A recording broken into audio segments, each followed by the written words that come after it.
یہ کائنات کی سطح پر جو اللہ کی تسبیح ہو رہی ہے کس معنی میں ہو رہی ہے؟ ہم تو کہتے ہیں سبحان اللہ سبحان اللہ سبحان اللہ، سبحان الملک القدوس سبحان الملک القدوس سبحان الملک القدوس، یہ ہماری تسبیح ہے۔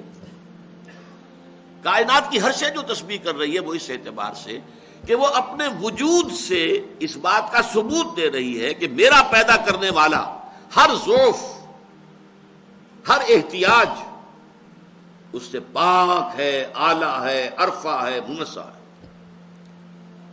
جیسے دیکھیے کہیں کوئی تصویر لگی ہوئی ہو تو وہ تصویر اپنے وجود سے گواہی دے رہی ہے کہ میرا مصور جس نے مجھے بنایا ہے اناڑی ہے یا ماہر ہے۔ اگر کوئی بہت اعلیٰ مصور ہے، بہت ماہر مصور ہے، تو اس کی تصویر اس کی تسبیح کرتی ہے کہ میرا مصور جس نے مجھے پینٹ کیا ہے وہ ماہر فن ہے، وہ کمال کے مرتبے پر فائز ہے اپنے اس فن میں۔ اسی طریقے سے کائنات کا ذرہ ذرہ گواہی دے رہا ہے ہمارا پیدا کرنے والا، ہمیں چلانے والا، ہمیں وجود عطا کرنے والا، ہمیں برقرار رکھنے والا، وہ ہر عیب سے، ہر نقص سے، ہر ضعف سے، ہر کمزوری سے، ہر احتیاج سے پاک ہے، اعلیٰ ہے، عرفہ ہے، منزہ ہے، مبرہ ہے۔ یہ ہے کائناتی تسبیح، کائنات کا ذرہ ذرہ تسبیح کر رہا ہے۔ البتہ اس میں ایک امکان اور بھی ہے جو آیت میں نے آپ کو سورہ بنی اسرائیل کی سنائی ہے، وَلَٰكِن لَا تَفْقَهُونَ تَسْبِيحَهُمْ،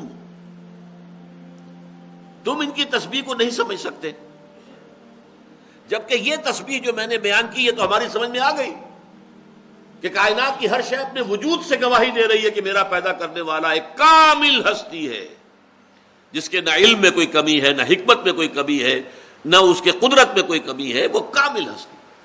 تو یہ تو سمجھ میں آ گئی بات۔ قرآن کہہ رہا ہے وَلَٰكِن لَا تَفْقَهُونَ تَسْبِيحَهُمْ، تم ان کی تسبیح کو نہیں سمجھ سکتے۔ اس کا کیا مطلب ہے؟ عین ممکن ہے کہ اللہ نے ہر شے کو ایک زبان عطا کی ہو اور وہ اپنی زبان میں اللہ کی تسبیح بھی کر رہے ہو، سبحان اللہ کے مالا بھی جپ رہے ہو، عین ممکن ہے۔ قرآن مجید سے یہ ثبوت تو ملتے ہیں کہ پرندے حضرت داؤد علیہ السلام کے ساتھ مل کر تسبیح کرتے تھے، پہاڑ تسبیح کرتے تھے۔ جب حضرت داؤد علیہ السلام صبح کے اوقات میں in the small hours of the morning جنہیں آپ کہتے ہیں، جو تہجد کا وقت ہے، اس وقت جب اللہ کے حمد کے ترانے الاپتے تھے، اس لیے کہ زبور جو ہے جو حضرت داؤد کو دی گئی وہ زبور کیا ہے؟ وہ حمد خداوندی کے ترانے ہیں، مزمور، اور ان کو بہت ہی یوں سمجھیے کہ غنائیہ انداز کے اندر پڑھا جاتا ہے۔ اور حضرت داؤد کو اللہ تعالیٰ نے جو لہن عطا کیا تھا، ان کے گلے کے اندر جو ہے باقاعدہ ایک ساز اللہ نے پیدا کر دیا تھا، لہذا وہ جب اپنی اس کیفیت میں، وجد کی کیفیت میں جب اللہ کی حمد کے ترانے الاپتے تھے تو پرندے اور پہاڑ ان کے ساتھ شامل ہو جاتے تھے۔